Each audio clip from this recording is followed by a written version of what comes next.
हम दुश्मनों के नापाक अज़ाइम खाक में मिलाने का मिशन। वज़ीर-ए-आज़म शहबाज शरीफ ने कौमी सलामती कमेटी का इजलास कल तलब कर लिया। तीनों मुसल्लह अफवाज के सरबराहान, वज़ीर दाखिला और वज़ीर ख़ारजा समेत मुतल्लिका हुकाम शिरकत करेंगे।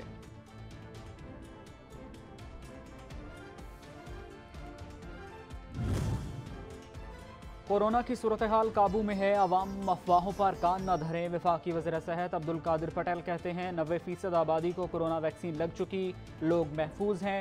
हिफाजती तदाबीर के तौर पर एयरपोर्ट्स पर स्क्रीनिंग और रैपिड टेस्ट किए जाएंगे। डिसइंफेक्शन स्प्रे और मरीजों के PCR टेस्ट किए जाएंगे। सर्दी की शिद्दत में फुर्सत के लम्हात को भी फ्रीज कर दिया। वफाकी हुकूमत का तालीमी इदारों में छुट्टियां 7 जनवरी तक बढ़ाने का ऐलान। तदरीसी अमल का आगाज 9 जनवरी से होगा।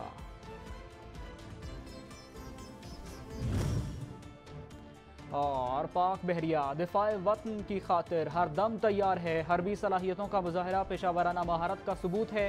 सरबराह पाक बहरिया का कराची में सालाना फ्लीट एफिशिएंसी परेड से खिताब। ऑपरेशनल तैयारियों पर इत्मीनान का इजहार किया।